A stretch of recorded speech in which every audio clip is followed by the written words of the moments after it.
Welcome to the State of the Union from Brussels. We are at the beginning of a new year, a time when many people start interesting projects that are on their list for the future. However, we sadly see that some of the most negative legacies of the past year are not only continuing, but are already getting worse in early 2024. This is the case of the wars in which the European Union promised to invest diplomatic and financial efforts, particularly those affecting Ukraine and Gaza. Following the Ukrainian attack on the Russian city of Belgorod on December 30, the Kremlin responded with one of the strongest missile attacks on the country to date. On the other hand, the war in Gaza could spread to neighboring countries such as Lebanon, from where the Hezbollah group attacks Israel. Hamas' second-in-command, who lived in Beirut, the capital, was killed in a drone strike this week. However, given the contradiction between European Union's unity on Ukraine and divisions over Gaza, the EU could lose credibility in the international community, said the chief diplomat. La posición clara y firme de Europa frente a la guerra en Ucrania no es compartida por muchos países del mundo que inmediatamente nos acusan de tener principios de geometría variable, o eso que llaman double standards. Y creo que sin cerrar los ojos, sin taparse la nariz, es difícil no afrontar esta contradicción. Internally, the European Union is trying to bridge one of its many divides, namely in the Schengen area of free movement. The European Council agreed to remove controls at the internal air and sea borders of Bulgaria and Romania from 31st March 2024. Discussions on a new decision to remove land border controls will continue this year. Euronews analyzed this sort of partial accession granted to the two member states with Dragoș Tudorache, a Romanian member of the European Parliament from the Renew Europe political group.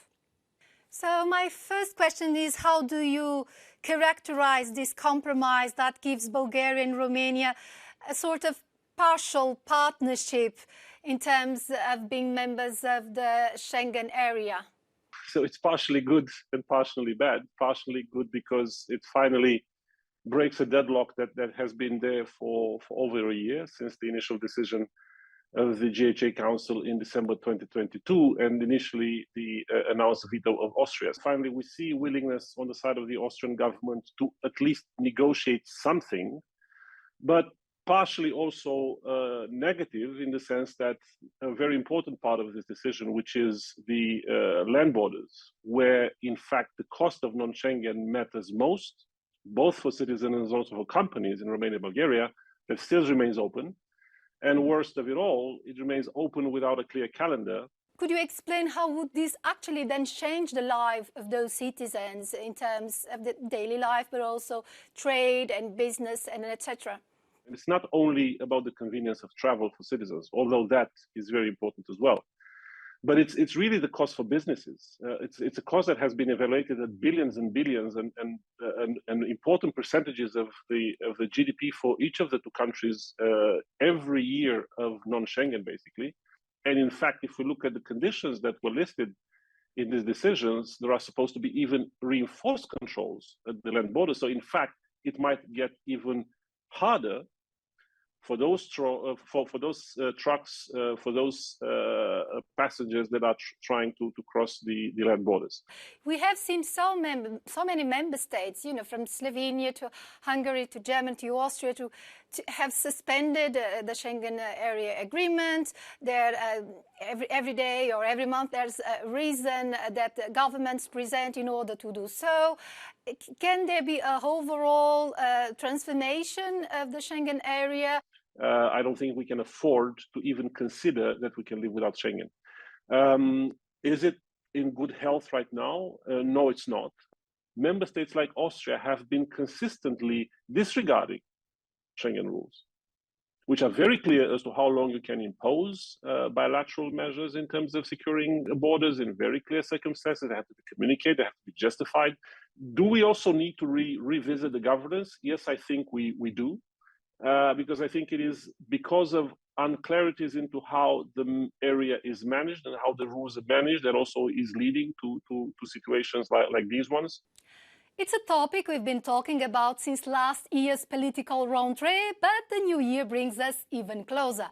We are now entering the 6 months leading up to the European elections in June, with many campaigns already fine-tuning their strategies.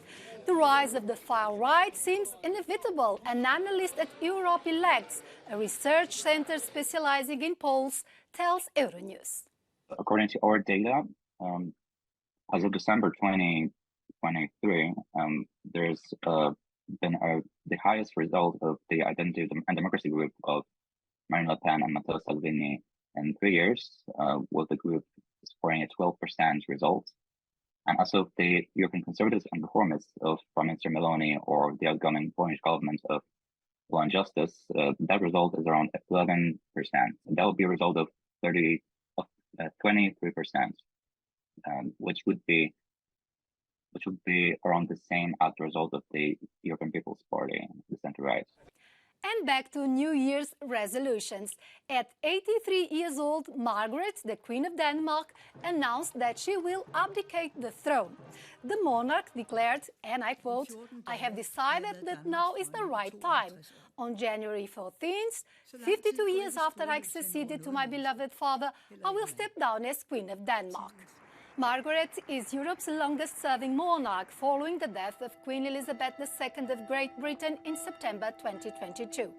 Her successor is Crown Prince Frederick, 55 years old, married to Mary, of Australian origin, and father of 2 princes and 2 princesses. With this royal update, we close our program. Thanks for your attention.